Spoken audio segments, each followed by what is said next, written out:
Halo semuanya, saya Irfani. Kali ini saya akan menjelaskan mengenai satu manajemen tools yang sangat populer, yaitu Balance Scorecard.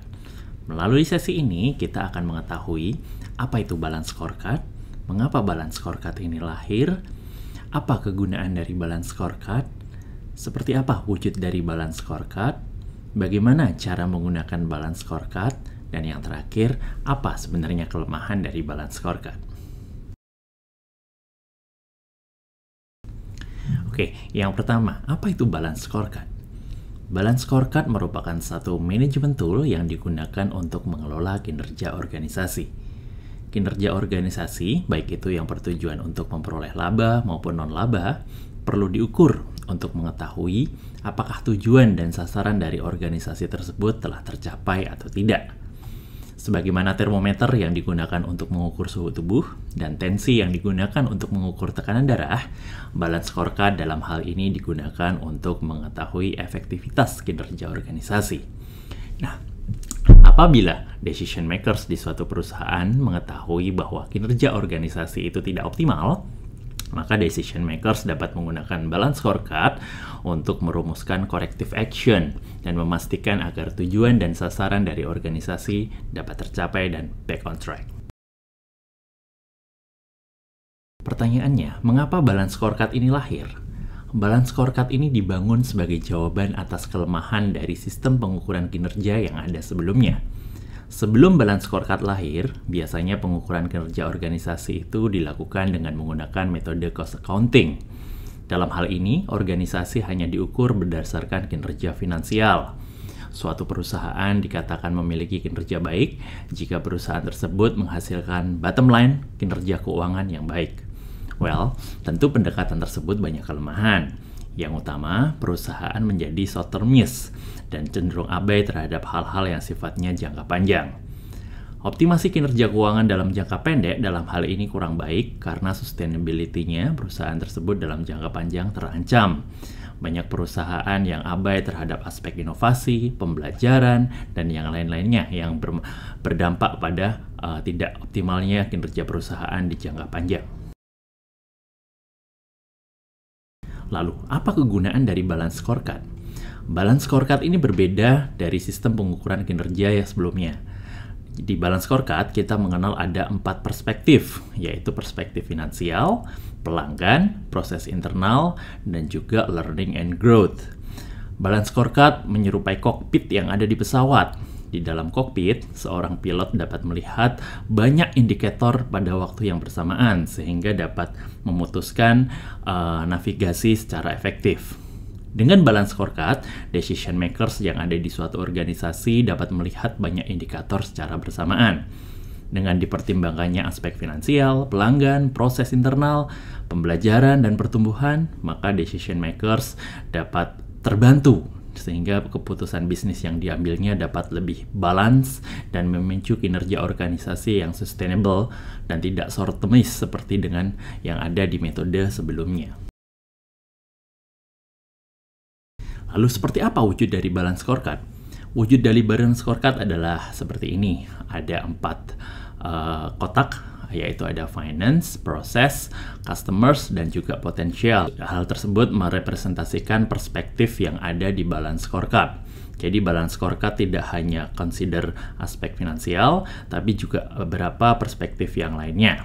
Nah, masing-masing perspektif di sini terdiri dari 4 hal yang perlu kita definisikan dan elaborasi.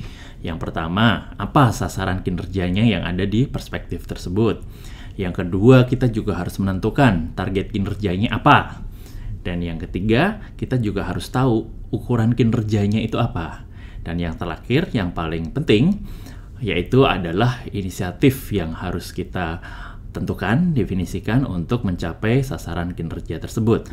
Jadi di sini Balance Scorecard ini juga sifatnya adalah sebagai tools untuk menunjang improvement sehingga sasaran dapat tercapai.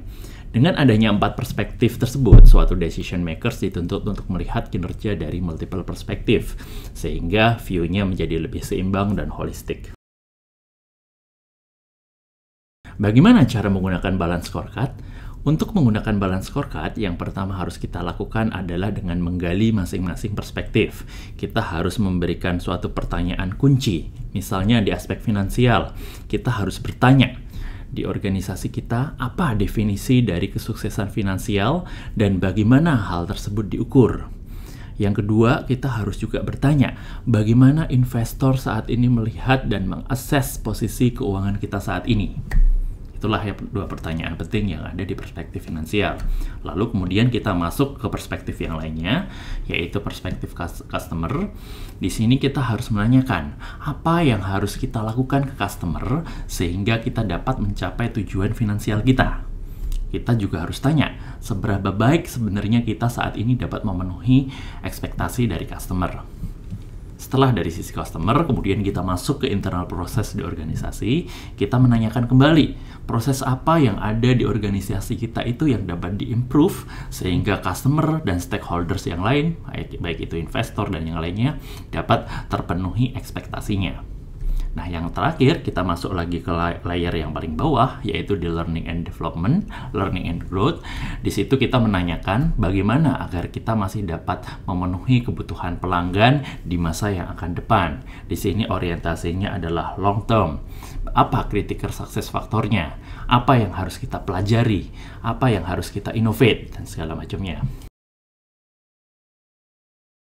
Setelah tadi cara menggunakannya, tentu banyak yang bertanya-tanya, sebenarnya apa sih contoh dari indikator kinerja yang ada di balance scorecard? Balance scorecard tadi sudah dijelaskan bahwa memiliki 4 perspektif: finansial, customer, proses, dan juga learning and development. Masing-masing memiliki indikator kinerja masing-masing yang berbeda-beda. Contohnya di finansial, yang umum digunakan untuk mengukur kinerja finansial biasanya ada return on investment, return on asset, return on equity, juga profitability, di mana kita mengukur margin dari perusahaan. Itu merupakan beberapa common indicators yang ada di perspektif finansial. Lalu, untuk mengukur perspektif customer, kita bisa menggunakan beberapa indikator, seperti contohnya customer satisfaction level. Bagaimana, apakah pelanggan itu saat ini puas terhadap layanan atau produk kita atau tidak. Kita juga bisa menggunakan beberapa indikator, misalnya delivery time, reliability, service level, price level, dan segala macamnya. Semuanya ada di sisi customer, seberapa bagus perusahaan kita itu memenuhi ekspektasi mereka. Kemudian untuk mengukur proses, kualitas dari proses, kita bisa menggunakan beberapa indicators, misalnya productivity, process maturity, process security, flexibility, dan segala macamnya. Itu biasanya kita pakai untuk mengukur kualitas dari proses. Yang terakhir, yang biasanya agak abstrak dan intangible, ada di sisi potensial. Di sini adalah kita dituntut untuk dapat mengukur pembelajaran dan inovasi kita. Misalnya kita bisa mengukur seberapa inovatif behavior yang ada di perusahaan kita, seberapa efektifkah kualitas riset kita, seberapa baguskah kita melakukan continuous improvement program, dan segala macamnya. Itu adalah indicators yang ada di perspektif potensial. Kita tadi sudah tahu bahwa balance scorecard ini memiliki banyak kelebihan. Namun, balance scorecard ini juga tidak lepas dari kekurangan. Yang pertama, balance scorecard ini tidak menyediakan hubungan sebab akibat yang kuantitatif antara indikator antar perspektif. Contohnya, jika kita ingin meningkatkan kepuasan pelanggan 10%, apa dampaknya terhadap profitability perusahaan? Hubungan kausal yang sifatnya kuantitatif dari dua perspektif dan dua indikator yang berbeda tersebut saat ini masih sulit dimodelkan di balance scorecard. Yang kedua, balance scorecard ini tidak menyediakan mekanisme untuk menjelaskan time delays, karena semua kinerja yang dipotret di balance scorecard ini ada di satu waktu yang sama. Contohnya, jika kita ingin kinerja R&D itu ditingkatkan 10%, apa dampaknya terhadap kinerja finansial di 5 tahun yang akan datang? Itu model yang seperti itu sulit untuk digambarkan di balance scorecard, karena balance scorecard biasanya hanya capture kinerja R&D saat ini dengan profitability seperti ini, walaupun sebenarnya hubungan causal relationship-nya nggak pada waktu yang sama.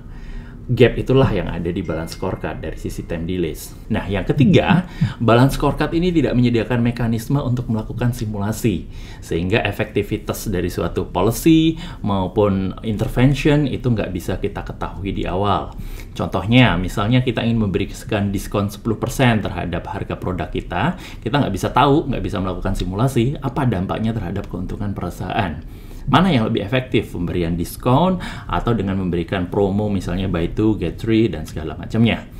Hal-hal seperti itu nggak bisa kita dapatkan di balance scorecard. Yang keempat, balance scorecard tidak menyediakan quantitative linkage atau hubungan kuantitatif antar resource, kinerja, dan parameter. Misalnya kita ingin memberikan tambahan budget 10%, kita nggak bisa tahu apa dampaknya terhadap performance driver dan apa dampaknya terhadap performance output. Itu nggak bisa kita lakukan. Nah, yang terakhir, balance scorecard ini tidak menyediakan panduan bagi kita untuk menentukan berapa sih bobot dari financial perspektif, berapa bobot dari customer perspektif, berapa bobot dari masing-masing indikator yang ada di perspektif tersebut. Nggak bisa. Biasanya ini menggunakan metode yang lainnya. Berdasarkan hal-hal tersebut, hal yang bisa kita simpulkan adalah balance scorecard ini merupakan suatu sistem pengelolaan kinerja yang sudah cukup baik dibandingkan dengan cost accounting, karena dia bisa membuat kita berpikir balance dari multiple perspektif dan juga balance dari sisi waktu, baik itu short term maupun long term. Itu mengatasi kelemahan dari metode sebelumnya. Namun demikian, balance scorecard ini juga masih memiliki beberapa kelemahan dan kekurangan, sehingga dia tidak bisa digunakan sebagai satu-satunya tools untuk melakukan manajemen strategik atau manajemen kinerja suatu perusahaan. Balance scorecard harus digabungkan dengan beberapa pendekatan dan model yang lainnya. Oke guys, itu merupakan sharing yang bisa saya sampaikan hari ini terkait dengan balance scorecard. Semoga bermanfaat. See you. Thank you.